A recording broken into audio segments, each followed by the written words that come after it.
Assalamualaikum warahmatullahi wabarakatuh. Sebelumnya perkenalkan nama saya Nur Cahya dengan NIM 5111201288. Nah, di sini kami dari kelompok 5, kelas D1 dan kelas D3 akan mempresentasikan hasil analisis bauran pemasaran global pada smartphone Samsung.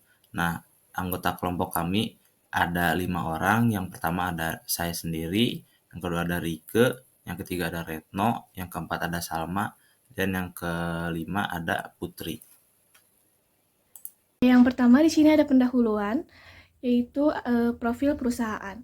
Samsung Electronics Company Ltd adalah perusahaan elektronik multinasional asal Korea Selatan yang berkantor pusat di Suwon. Nah, perusahaan ini adalah anak perusahaan unggulan dari Samsung Group dan telah menjadi perusahaan teknologi informasi terbesar di dunia berdasarkan pendapatannya. Sejak tahun 2009, Samsung Electronics memiliki perakitan dan jaringan penjualan di 88 negara dan mempekerjakan sekitar 370.000. Samsung memiliki pengaruh kuat pada perkembangan ekonomi, politik, media, dan budaya di Korea Selatan, serta menjadi pendukung utama di balik keajaiban di Sungai Han. Anak usaha Samsung, salah satunya Samsung Electronics Company Ltd, memproduksi sekitar 1/5 dari total ekspor Korea Selatan. Pendapatan Samsung pun setara dengan 17% PDB Korea Selatan, yang mana sebesar 1.082 dolar miliar. Pada kuartal 1 tahun 2023, Samsung tampil sebagai penguasa pangsa pasar smartphone di dunia. Vendor asal Korea Selatan ini tercatat mengirimkan 61 juta unit. Selanjutnya, tujuan pembahasan kami pada presentasi kali ini ada 4. Yang pertama, bagaimana keputusan produk smartphone Samsung. Yang kedua, bagaimana keputusan harga smartphone Samsung. Yang ketiga, bagaimana keputusan saluran pemasaran dan distribusi fisik smartphone Samsung. Dan yang terakhir, bagaimana keputusan promosi smartphone Samsung. Baik, di sini ada keputusan produk smartphone Samsung. Menurut Kotler, produk adalah semua yang dapat ditawarkan ke pasar untuk perhatian, peroleh, pemakaian, atau konsumsi yang dapat memuaskan keinginan atau kebutuhan. Produk juga tidak hanya terdiri dari barang yang berwujud, tetapi definisi produk yang lebih luas meliputi objek, fisik, jasa, kegiatan, orang, tempat, organisasi, ide, atau campuran dari hal-hal tersebut. Keputusan produk meliputi beberapa tahap, yaitu tentang keputusan mengenai atribut produk, pemberian merek, pengemasan, juga pelabelan dan estetika. Lalu selanjutnya di sini ada produk type atau tipe produk. Tipe produk yaitu item-item dalam suatu lini produk yang memiliki bentuk tertentu dari banyak kemungkinan bentuk produk. Produk-produk yang ditawarkan oleh Samsung itu sendiri di pasar bagi remaja dan juga orang dewasa. Awal target dari porsi terbesar dari Samsung itu sendiri karena kelompok konsumen yang memiliki kemampuan untuk membeli suatu produk Samsung yang ditawarkan di pasar, baik itu smartphone, televisi, juga produk rumah tangga lainnya. Adapun beberapa tipe yang memiliki banyak peminat Samsung, yang pertama itu ada Samsung Z Fold. Rekomendasi ini diawali oleh Samsung Galaxy Z Fold atau HP terbaru Samsung. Ini memang cocok dipakai untuk pemain games karena memiliki layar utama yang memiliki lebar 7,6 inch yang sangat cocok bagi gamers. Lalu yang kedua ini ada Samsung Galaxy Tab S7. Tab ini varian reguler yang lebih murah. Tablet ini juga memiliki ukuran 11 inch dengan kapasitas baterai 8000 mAh. Tapi tentunya sudah cukup bagi kalian yang memiliki pekerjaan meliputi desain juga dalam hal menggambar. Baik, selanjutnya di sini ada produk warranties atau garansi produk. Garansi merupakan kewajiban produsen atas produknya kepada konsumen, di mana para konsumen akan diberi ganti rugi bila produk tersebut ternyata tidak bisa berfungsi sebagaimana yang diharapkan oleh yang dijanjikan menurut Ciptono 2028. Smartphone Samsung itu sendiri memiliki garansi selama 12 bulan atau 1 tahun. Perbaikan dapat dilakukan di seluruh pusat servis center Samsung. Sumber samsung.com. Baik, selanjutnya di sini ada mengenai packaging atau kemasan. Kotler mendefinisikan bahwa proses kemasan melibatkan kegiatan, mendesain, dan memproduksi fungsi utama dari kemasan sendiri, yaitu untuk melindungi agar produk tetap terjaga kualitasnya. Lalu di sini mulai tahun 2019 kemasan yang saat ini digunakan oleh produk Samsung itu sendiri dan juga aksesoris Samsung akan diganti dengan bahan ramah lingkungan seperti plastik dan juga kertas yang dapat didaur ulang atau berbasis bio. Pada produk ponsel, tablet, dan juga produk lainnya, Samsung akan mengganti plastik bekas dudukan dengan cetakan dan aksesoris pembungkus plastik dengan bahan-bahan ramah lingkungan. Samsung juga akan mengubah desain pengisi daya ponsel, menukar bagian luar yang mengkilat dengan bagian matte dan menghilangkan film pelindung plastik, sehingga mengurangi penggunaan plastik.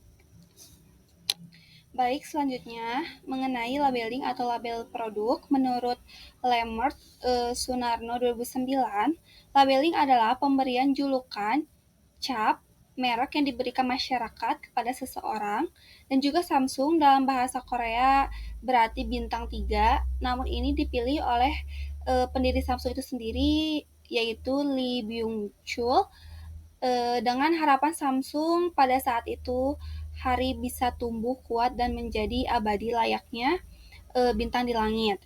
Lee Byung-yul tentunya tak sembarangan memilih nama brand.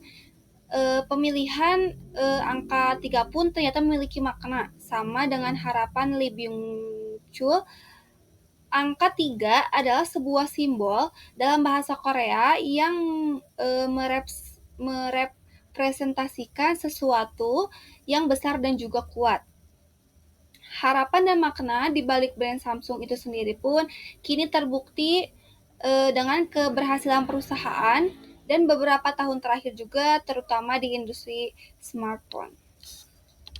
Lalu di sini ada mengenai estetik atau estetika. Estetika itu sendiri segala sesuatu yang memiliki kaitan dengan keindahan dan mempelajari seluruh aspek yang disebut dengan keindahan. Contohnya, kecanggihan di balik keindahan desain Samsung Galaxy Z Flip. Samsung ini memberikan nilai tambahan yang estetika dengan menghadirkan kembali keindahan desain ponsel lipat atau clamshell, yaitu keindahan desain Samsung Galaxy Z Flip ini berhasil menjadi pusat perhatian banyak orang saat ini diperkenalkan di ajang Galaxy 2020 yang digelar di San Francisco. Baik, selanjutnya perkenalkan nama saya Retno Widianti dengan NIM akhir 340. Di sini saya akan menjelaskan terkait dengan keputusan harga smartphone Samsung. Di mana penetapan harga adalah suatu proses untuk menentukan seberapa besar pendapatan yang akan diperoleh atau diterima oleh perusahaan dari produk atau jasa yang dihasilkan. Menurut Mahfudz tahun 2005, penetapan harga dipengaruhi oleh berbagai faktor, baik faktor internal maupun faktor eksternal, di mana faktor internal meliputi tujuan pemasaran perusahaan, strategi bauran pemasaran, biaya, dan juga metode penetapan harganya sendiri. Faktor eksternalnya sendiri meliputi sifat pasar dan permintaan, persaingan, dan elemen lingkungan hal lainnya. Baik, selanjutnya itu terkait dengan penetapan harga smartphone pada produk Samsungnya sendiri. Yang pertama adalah strategi skimming price, di mana ponsel pintar Samsung adalah salah satu produk yang terbaik di pasar dan merupakan pemimpin pasar global dalam hal pangsa pasarnya sendiri. Salah satunya adalah Samsung Note 8 terbaru dan varian 8 Plus adalah pendatang terbaru di pasar yang sangat menarik perhatian banyak orang. Samsung menggunakan strategi harga skimming untuk produk ini, di mana ia mencoba mendapatkan nilai tinggi untuk ponselnya di awal sebelum pesaing mengejar atau membuat yang terbaru.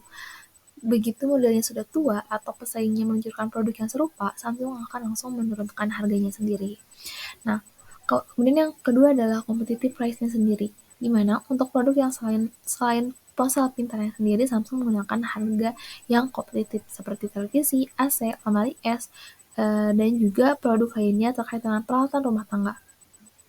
Hal ini di mana Samsung akan bersaing dengan merek ternama seperti Panasonic ataupun LG sendiri. Demikian Demikian pula juga dari itu berbagai kategori Samsung tetap menjaga harga bersaing agar bisa mengalahkan kompetitornya sendiri, di mana Samsung jarang menggunakan strategi penetapan harga penetrasi karena tidak pernah masuk terlambat ke dalam pasar, bahkan hadir di sebagian pasar segmen konsumen yang tahan lama. Selanjutnya adalah relevance price atau relevansi harganya sendiri, di mana penetapan harga sangat penting bagi Samsung karena memastikan bahwa perusahaan mengkomunikasikan kepada konsumen nilai yang mereka lampirkan pada produknya. Ini khususnya pada dalam kasus di mana konsumen menggunakan harga yang ditetapkan untuk menilai dan membuat keputusan tentang nilai produk tertentu. Memperkenalkan produk baru sangat penting karena memastikan bahwa produk perusahaan terwakili dengan baik di pasar. Namun sebelum memperkenalkan merek ataupun produk di pasar, penting bagi Samsung untuk melakukan riset pasar guna memastikan bahwa produk yang diperkenalkan di pasar akan memenuhi kebutuhan konsumennya sendiri. Ini harus dilakukan dengan memahami pesaing perilaku konsumen, harga, dan faktor lain yang mempengaruhi perilaku pembelian pelanggannya sendiri.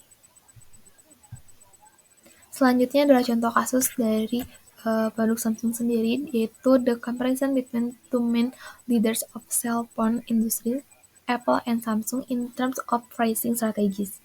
Pada tahun 2011, Samsung tampak menurunkan harga untuk meningkatkan penjualan smartphone-nya sendiri. Samsung menggunakan 4 model terbaru yang jauh lebih murah dan semua smartphone berharga di bawah dari $200.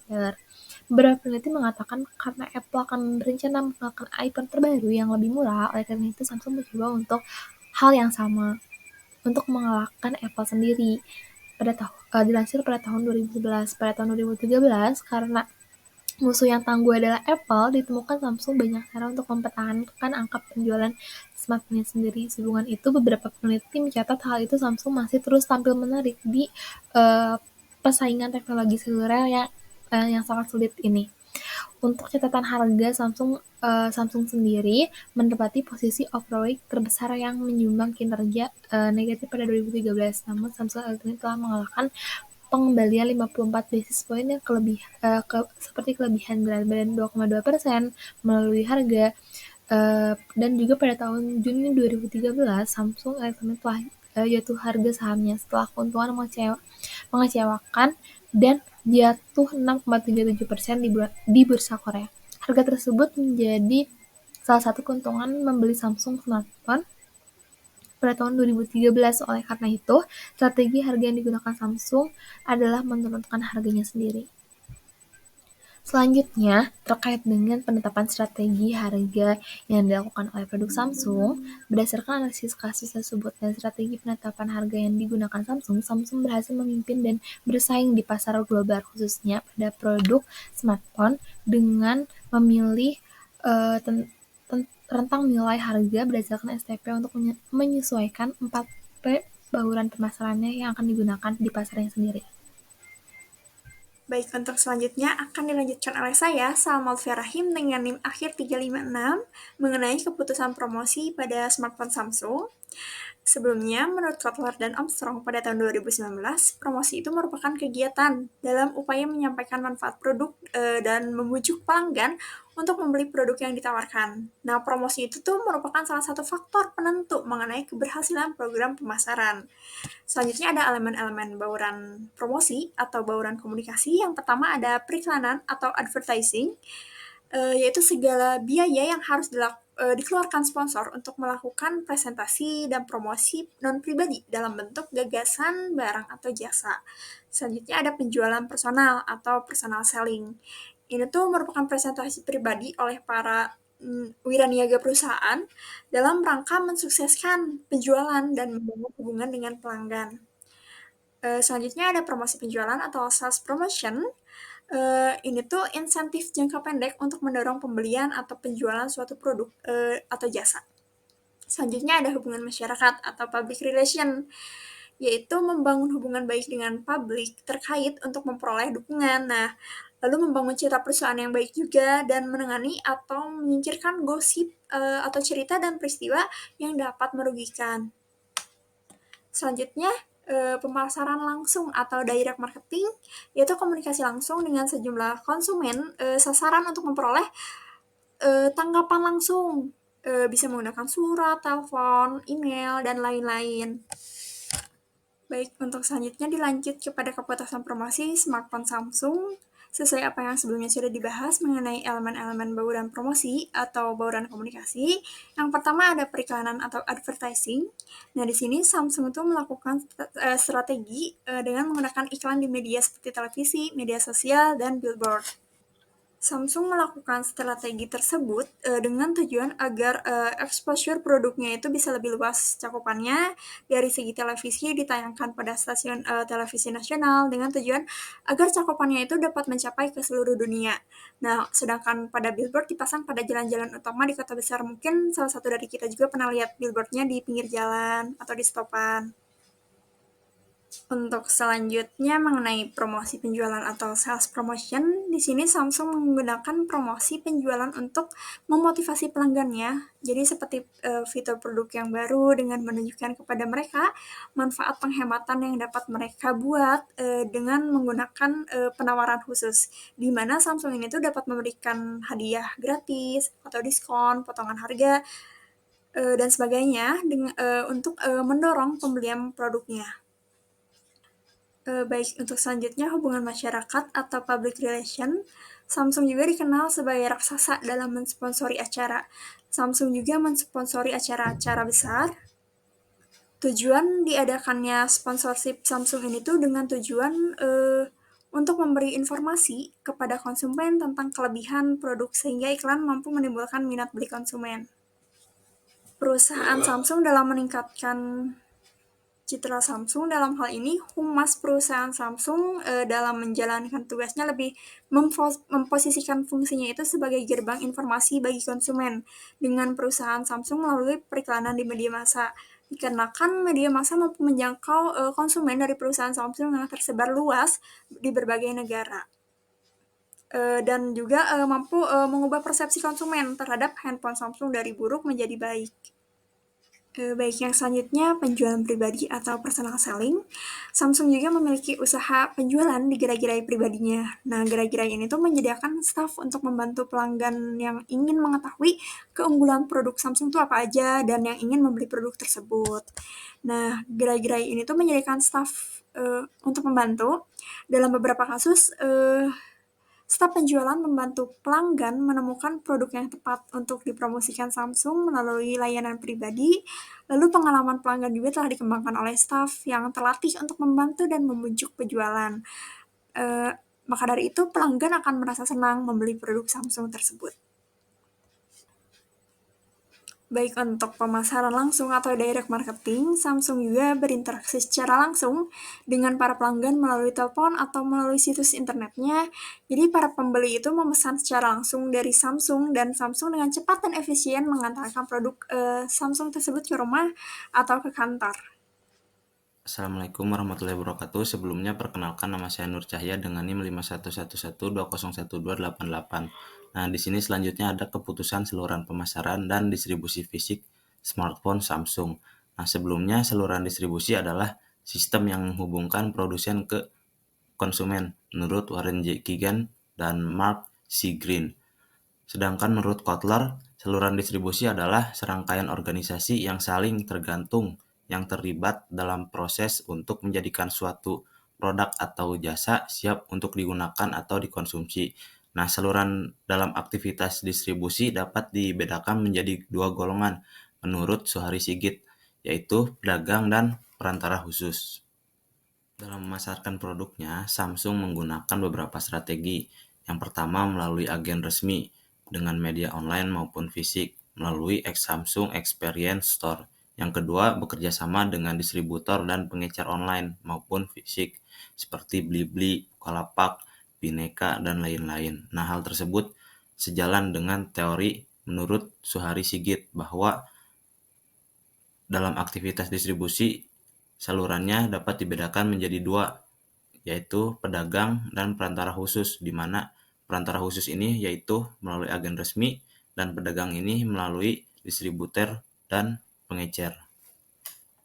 Baik, selanjutnya di sini ada tingkatan dan bentuk saluran distribusi. Menurut Laksana, terdapat beberapa tingkatan dalam saluran distribusi. Yang pertama ada saluran nol atau saluran pemasaran langsung.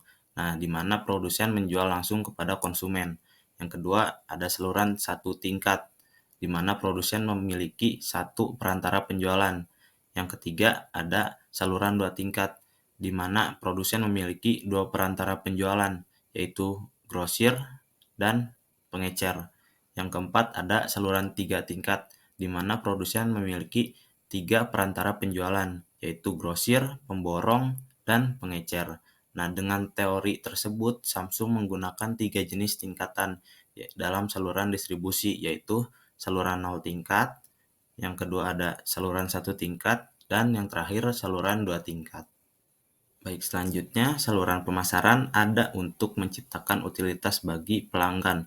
Menurut Warren J. Kagan dan Mark C. Green, kategori utama dari utilitas saluran diantaranya yang pertama ada utilitas tempat atau ketersediaan produk atau layanan di lokasi yang nyaman bagi pelanggan potensial. Nah, agen resmi dan distributor memainkan peran penting dalam menyediakan utilitas tempat bagi konsumen. Mereka membantu Samsung menempatkan produk mereka di berbagai lokasi yang mudah dijangkau oleh konsumen. Dengan menggunakan jaringan agen resmi dan distributor, Samsung dapat memperluas cakupan geografis dan menjangkau konsumen di berbagai daerah. Hal ini memudahkan konsumen untuk membeli produk Samsung di toko-toko retail, pusat perbelanjaan, atau kanal distribusi lainnya. Yang kedua ada utilitas waktu, yaitu kesediaan produk atau layanan bila diinginkan oleh pelanggan. Nah, dengan menggunakan agen resmi dan distributor, Samsung dapat menyediakan utilitas waktu kepada konsumen, karena agen resmi dan distributor membantu memastikan produk tersedia secara tepat waktu di berbagai titik penjualan. Mereka mengelola stok produk dan mengatur pengiriman yang efisien, sehingga konsumen dapat dengan mudah membeli produk kapanpun mereka membutuhkannya. Baik, selanjutnya ada utilitas bentuk, yaitu ketersediaan produk diproses, disiapkan dalam kondisi yang tepat dan atau siap untuk digunakan oleh konsumen. Nah, agen resmi dan distributor membantu Samsung dalam menyediakan utilitas bentuk kepada konsumen. Mereka dapat membantu dalam perakitan, konfigurasi, atau penyesuaian produk yang sesuai dengan kebutuhan konsumen.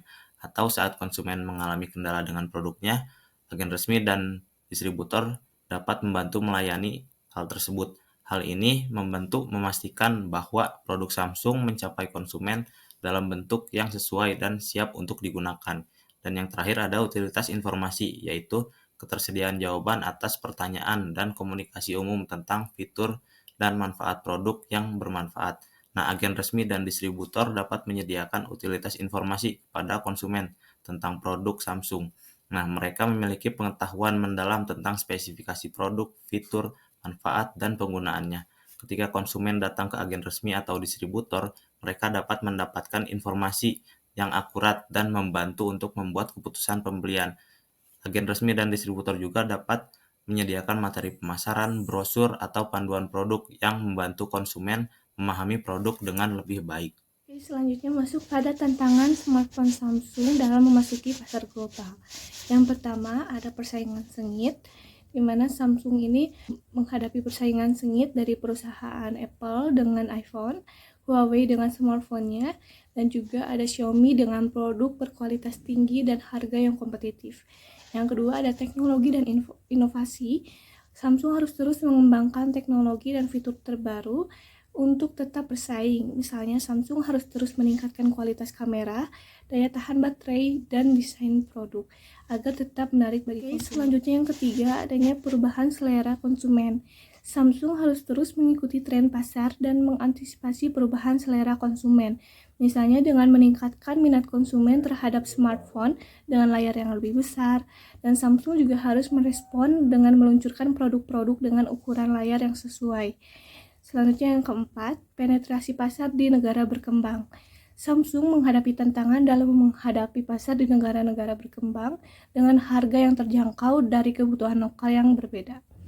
Misalnya di pasar India, Samsung harus bersaing dengan merek lokal yang menawarkan smartphone dengan harga yang lebih murah.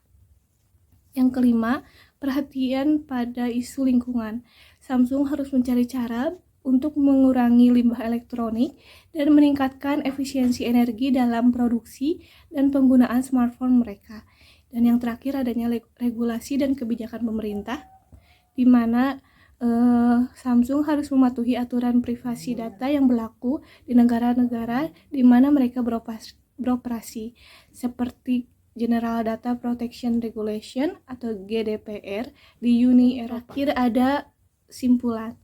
Untuk strategi produk, Samsung telah berhasil menghadirkan berbagai model smartphone yang menarik dan beragam, mulai dari ponsel kelas atas hingga ponsel kelas menengah dan entry level. Untuk strategi harga, Samsung cenderung menawarkan ponsel dengan berbagai rentang harga, mulai dari yang terjangkau hingga ponsel flagship yang lebih mahal.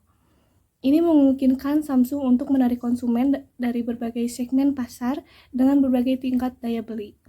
Untuk strategi saluran pemasaran dan distribusi fisik, Samsung telah menciptakan jaringan distribusi yang luas, baik melalui kemitraan dengan operator telekomunikasi, toko retail, maupun penjualan daring. Selanjutnya, strategi promosi.